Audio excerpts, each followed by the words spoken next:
है। जीव का जन्म कर्मों के अनुबंध से होता है, कर्मों के बंधन से होता है, और उसको अपना ऋण चुकाना होता है। कर्मानुबंध ये बहुत सूक्ष्म विषय है। जैसे आप जिस परिवार में जन्म लिए हैं तो उस परिवार के लोगों से आपका ऋण है, इसलिए उसी परिवार में आप आए हैं। और ऋणानुबंध उसको बिना चुकाए या बिना वसूल किए आप वहां से जाएंगे नहीं। आपको लेना है तो वसूल करना है, और देना है तो चुकाना है। ये पूर्व के जन्मों से निश्चित किया गया है। जैसे किसी के यहां पुत्र हुआ, जन्म से ही पैसा खर्चा शुरू हुआ, जो बड़ा हुआ तो उद्दंडता के द्वारा मार पूरे परिवार को क्लेश पर क्लेश देता चला जा रहा है। ये तुम्हारे कर्म का फल है। या ऐसे शक्तिहीन बुद्धिहीन ऐसे पागल पूरे जीवन सेवा करो, तुमसे अपना हिसाब चुकाने के लिए वो आया है।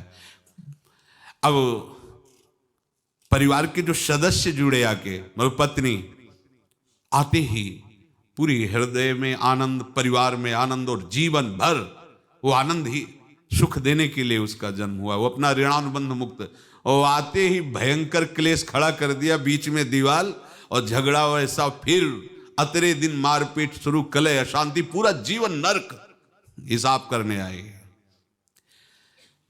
यहां ऋण चुकाए बिना कोई जा नहीं सकता, ऋण चुकाना पड़ेगा।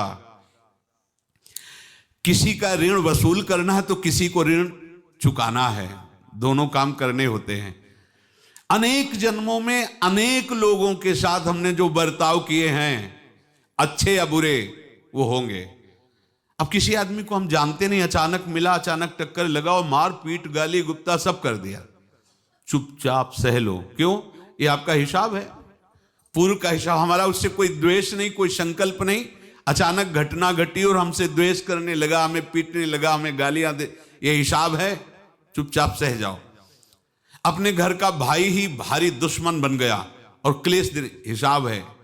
एक प्रभुदत्त ब्रह्मचारी जी की वाणी में पढ़ा था, एक महात्मा जी भ्रमण करते थे तो उस समय असरफियां चलती थी, मोहरे असरफियां, तो उनको भेंट में देते लोग। तो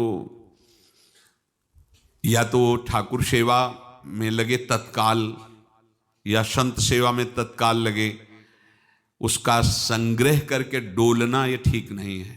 बैरागी के लिए सिद्धांत में ये ठीक नहीं है। तो जब 2, 4, 6, 8 ऐसे मोहरे हुई तो उन्होंने विचार किया कि और भ्रमण करके जब काफी मोहरे हो जाएंगी तो प्रयागराज में जब कुंभ पड़ता है, एक बार पूरे सब अखाड़े के संतों को, अलग अलग संप्रदाय सब संतों को बुलाएंगे और सबको पवाएंगे। अब साधु है तो यही विचार करेगा, और क्या विचार करेगा। तो उन्होंने ऐसे डंडा बनवाया, बेंत, जो ऊपर से चूड़ीदार और भीतर पोला, और मोहरे उसमें डालते गए। और भ्रमण, जहां जहां श्रद्धालु भगत सबके यहां जाना और इच्छा रखना कि एक मोहर तो दे दे दक्षिणा में। कामना कोई भी हो वो बांधती ही है, ध्यान रखना। इसीलिए प्रभु जो चाहे वो करे, अपनी चाह नहीं रखनी चाहिए, अपनी चाह प्रभु की चाह में मिला देनी चाहिए। धीरे धीरे वो छड़ी भर गई। भ्रमण करने वाले महात्मा चूड़ी लगाई, इंतजार करते रहे। जब प्रयाग का कुंभ पड़ा तो चले। तो रास्ते में एक गांव में पूछा जाता है, जैसे कहीं रुको कि कोई श्रद्धालु ऐसा है जो संत सेवी है। तो कुछ लोगों ने बताया, हाँ एक परिवार है, बहुत संत सेवी है, और आपको मिलाते हैं उनसे। हाँ ये महाराज घर में रुका, खूब अच्छा हलवा पूड़ी पवाया, और जो घर के मालिक थे चरण दबाए। चरण दबाते दबाते उनकी दृष्टि पड़ी उस डंडे पे। इतना मोटा और ऊपर से कुछ चूड़ी सी भी नजर आ रही, इस डंडे में तो कोई रहस्य है ही है। अब महात्मा जी को खवा पिला के सुला दिया। महात्मा जी जब सो गए तो पत्नी से धीरे से कहा, वो डंडा लाओ बाबा जी का। डंडा, और वो चूड़ीदार जो ही खोला पलटाया तो सैकड़ों मोहरे। ऐसे संत रोज पधारे भगवान, तुम आनंद हो जाए फिर क्या। पत्नी से कहा नाप के कंकड़ लाओ। वो तो महात्मा जी तो खाए खीर पूड़ी, आराम से सो रहे। रात में पूरी प्लानिंग करके उसमें कंकड़ भर के चूड़ी लगाकर सिराने रख दिया, सारी मोहरें हटा ली। महात्मा जी आराम से छड़ी उठाए तो वजन पक्का। वैसे बड़े लोग चतुर होते हैं, पर ये नहीं जानते कि कर्म कितना भयानक होता है। और उनकी कोई संतान नहीं थी, पर धन में इतना प्रेम उनको था। बहुत सावधान। साधु महात्माओं के पास जो अर्थ है, गृहस्थी अगर आता वहीं से है, पर अगर उसको जोर जबरदस्ती या किसी छल कपट से, तो वो उसका विनाश ही करता है। आज तक का प्रमाण है। अब उनको ये भाव पता नहीं होगा, या पता होगा तो लोभ के कारण वो उसको मान नहीं पाए होंगे। महात्मा जी गए प्रयाग में, किसी अखाड़े पर रुके और वहां प्रार्थना की कि कल जो है संपूर्ण अखाड़ों का निमंत्रण किया जाए और सब संतों को भोग पवाया जाए और उनको दक्षिणा भी दी जाए। महंत ने सोचा कि बहुत बड़ा है तो उत्सव है, क्योंकि प्रयाग में कितने हजारों संत महात्मा सब। तो उनका महाराज बोरों इसमें चीनी और टीनों घी लगेगा, सब व्यवस्था। बोले आप मंगाइए, एक एक हिसाब हम करेंगे, हमारे पास सब व्यवस्था है। बोले कुछ तो पहले दे दो, वो इकट्ठे देंगे हम। उनको था कि अगर हम छड़ी खोला और दो चार मोहरे दी, किसी को पता लग गया तो गड़बड़ हो सकती। बोले हम भंडारे के समय आखिरी में सब कुछ आपको दे देंगे। ठीक है। वो अपने पास से पैसे लगाकर खूब जितना सामग्री सब लाए, लाखों की, और सब संतों को निमंत्रण कर दिया। संत जन निमंत्रित हो गए, भंडारा बन रहा है। तब वहां के महंत है, उनका देखो भंडारा भी बन रहा है, संतों को निमंत्रण। अब आप अर्थ की व्यवस्था कीजिए, क्योंकि इतनी बड़ी हमारी सामर्थ्य नहीं थी जितना हमने किसी तरह हमने व्यवस्था की। अब मुझे अर्थ चाहिए, तभी आगे की व्यवस्था बढ़ेगी। संतों को दक्षिणा देंगे और जिनसे अर्थ लिया उनको दे। देखो रसोई बन गई सब। उनका छत में विश्वास नहीं तो ये अभी चूड़ी खोली।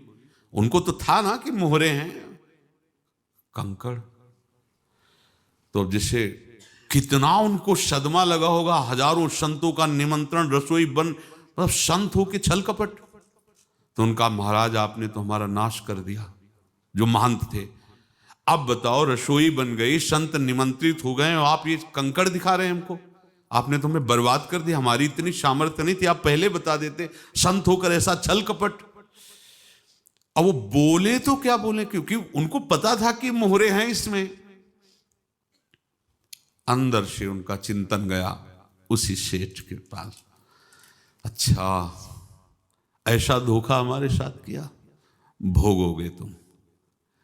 ये जो निकलता है ना भोगोगे, ये अकाट्य होता है। क्योंकि किसी का भी हृदय, मान लो किसी भी जीव जंतु को आप कष्ट दें और उसका हृदय आह भर जाए, तो वो आह वज्र की लेख है, तुम्हें भोगना पड़ेगा। वो देखो भीष्म जी को भोगना पड़ रहा है ना।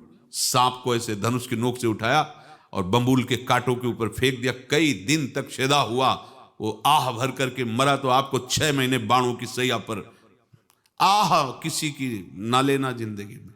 कोई ऐसा कोई आह भर करके कह दिया तुम समर्थ हो, हम तो कुछ कर नहीं सकते, और अंदर से दुखी, फिर तुम्हारी सामर्थ्य काम नहीं करेगी, मिट्टी में मिला देगी।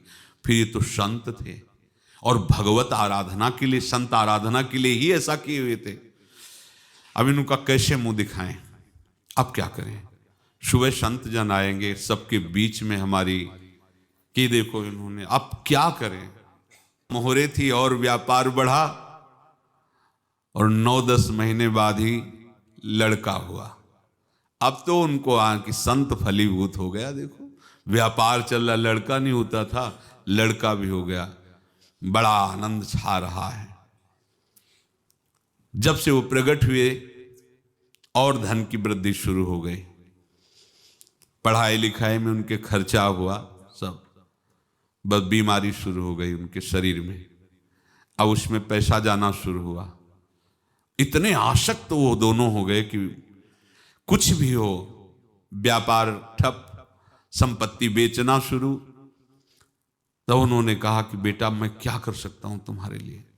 बोले हमारी अंतिम इच्छा है, प्रयाग चलो, में संत महात्मा सबको एक बार भंडारा करवाओ, हमारी इच्छा अंतिम है। क्योंकि अंतिम यही इच्छा थी।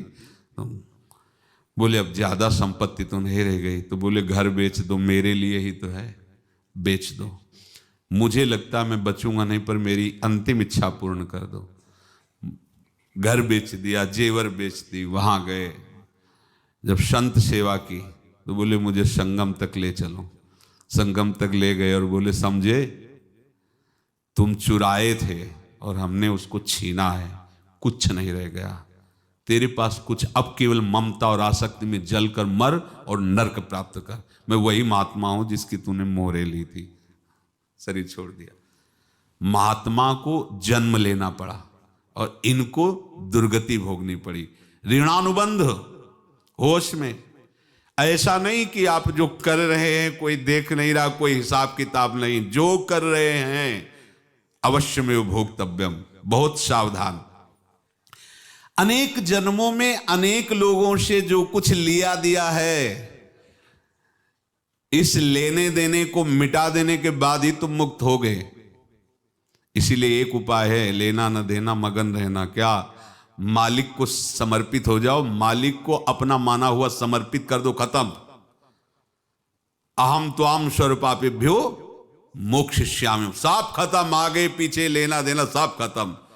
एकादश स्कंद में भगवान श्री कृष्णचंद्र जी ने कहा जो मेरे चरणों का आश्रय लेकर भक्त मेरा भक्ति करता है, उसके पितृ ऋण, मातृ ऋण, देव ऋण, ऋषि ऋण, सब ऋणों से मैं मुक्त कर देता हूं। बस यही एक उपाय है जो इसके बंद करने का उपाय भक्तों के लिए है, वो यही है, भगवान की शरण में होकर अपना माना हुआ पूरा भगवान के अर्पित कर दो। अर्पित करने का तात्पर्य उसमें अहम हटा दो। त्वदीयं वस्तु गोविंदम तुभ्यमेव समर्पये। जिनसे तुमने सेवा करवाई है उनकी सेवा करनी पड़ेगी, जिनसे तुमने जो कुछ लिया है उनको देना पड़ेगा। ये लेने देने का व्यापार जब तक समाप्त नहीं होगा तब तक तुम्हारा जन्म मरण चलता